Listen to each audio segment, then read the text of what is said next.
Hi, today we're making another background. This time I am using watercolors, and some of the tools I'll be using in addition that you can find in your house are salt, fine salt, or thicker, bigger kosher salt, either one, and then some cling wrap.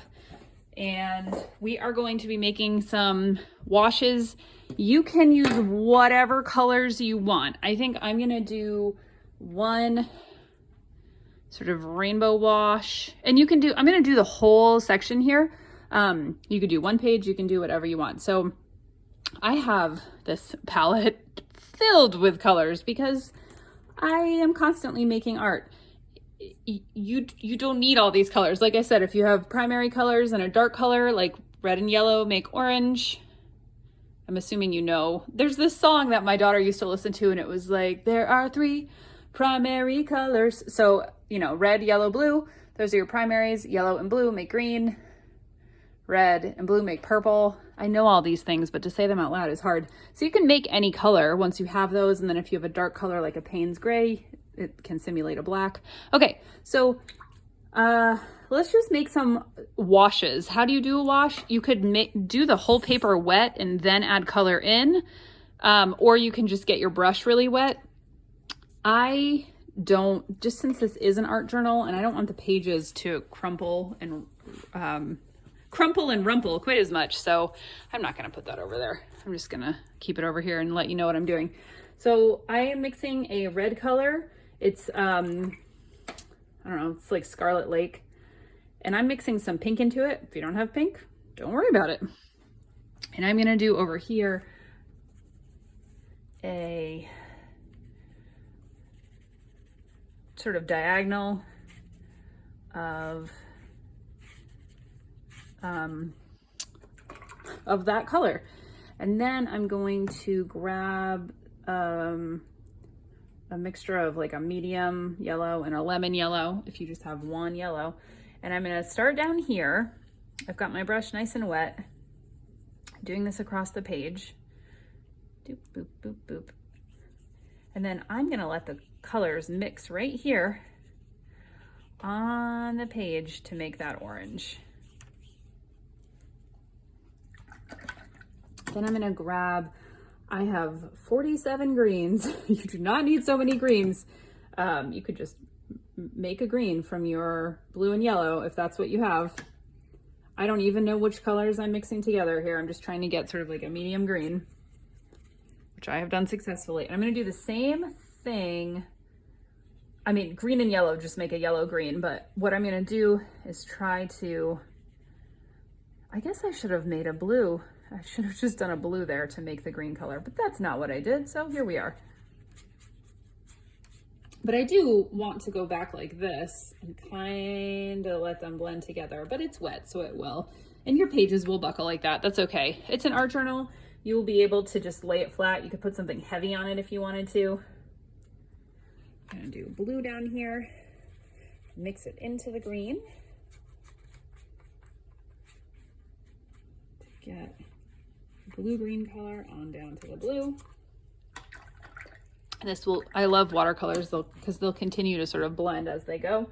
And you can either mix a purple color, or if you have purple, you can use the purple you have. And we're gonna do one final thing down here, which is, I don't want to touch this because I don't want to mess it up.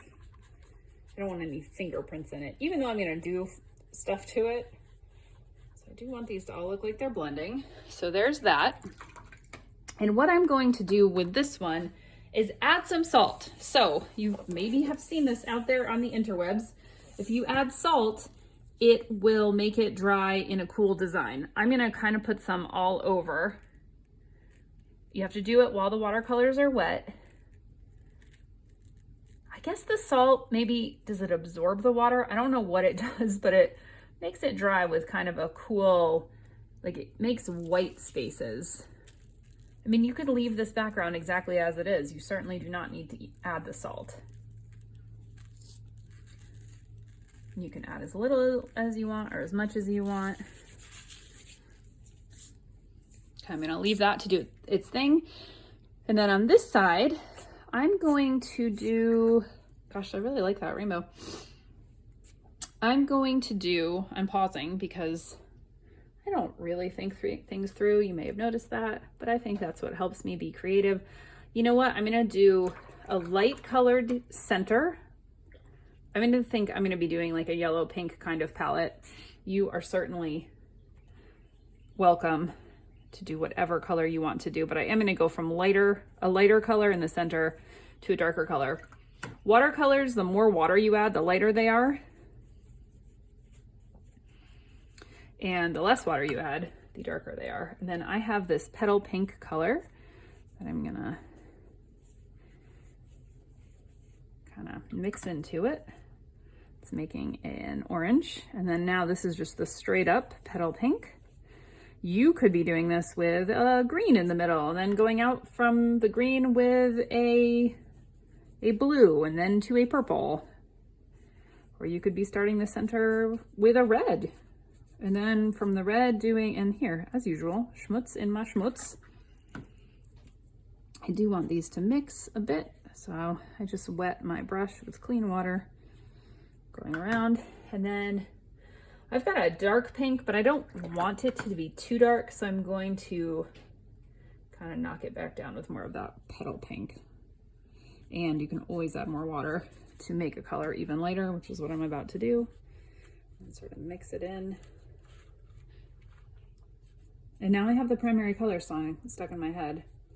So I make the assumption that people know the primary colors, or used to make the assumption and knew which colors you mix together to make which thing. And the reason I know is because art is my thing. I took art classes I took AP art. Can you believe that? Do you know what AP classes are? Like where you can get college credit. I took AP art in high school. Not AP history, not AP math, AP art.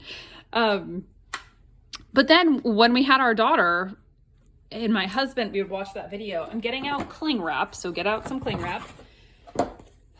And I was like, okay, my husband does not know what the primary colors are, and he does not know which colors you mix to make other colors. So I was like, I guess it's not obvious and I should tell people. My plastic wrap, we do not buy plastic wrap often. Mine is coming to an end. What you do is you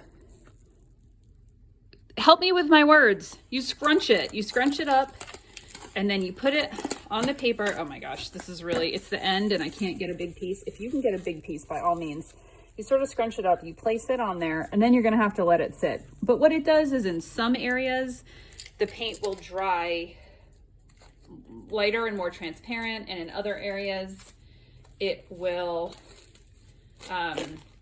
be more opaque, and it just makes a neat design. I'm over here wrestling with plastic wrap, don't mind me. Like, what are you doing over here? You're not supposed to be there, plastic wrap. Plastic is terrible for the earth. That is part of the reason I don't often buy plastic wrap. I think I needed it for a recipe, and I figured since I have some, so you could do more salt here if you don't have or don't want to use plastic wrap. And just kind of like, this is another thing you have to do when it's wet. And I'm a little concerned. No, this is still wet. Okay, good. I can see it. You can put something heavy on top of it too if you feel like it's not sticking. There are 3 primary colors. I don't know how the rest of the song goes. I just know that that's the song. Kind of go like this. As usual, let's continue with our theme of it does not have to be perfect. I'm going to lay something kind of heavy on it so it stays stuck on there. Then we're going to let this dry completely, and I'll see you when it's dry. Everything should be dry. Shall we see what it looks like? Let's take that off, and I'll pull that off. So that was not, what? Ignore me. See how it made those cool shapes? And I guess got some blue on there, which I can live with. All right, and now we're gonna brush the salt off. I'm actually going to step away and brush it into my trash can so it doesn't end up all over my workspace.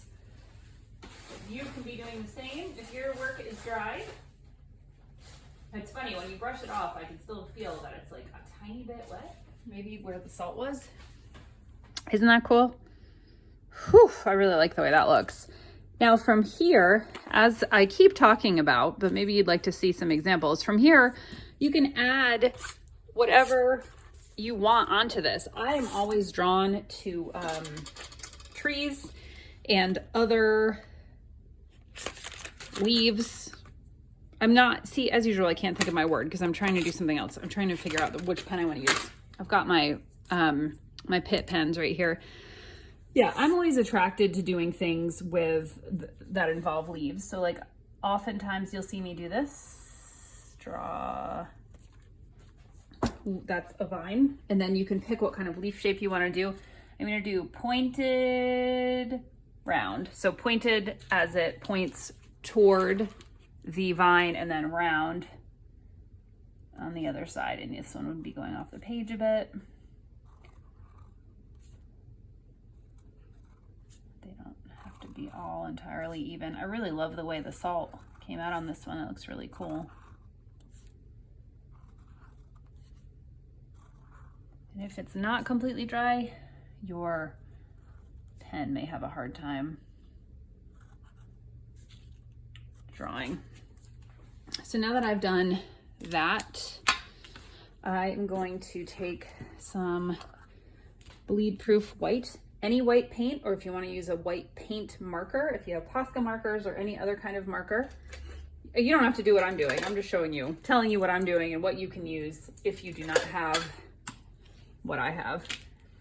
I don't need this white to be completely opaque. If it is, it is, but it's fine to me either way. I just to give it a little more contrast from the rainbow.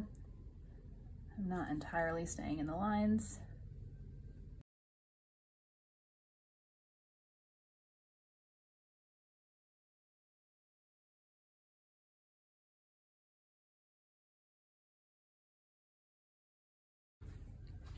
And now from there, you could leave it just like this.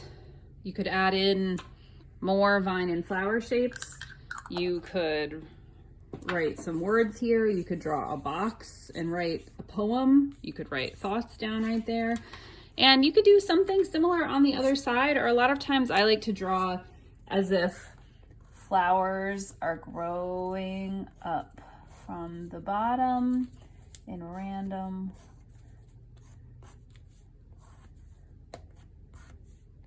patches. And then I like to just draw circles as the flower top, which of course you could do more than flowers. So you could draw petals. You could draw little shapes.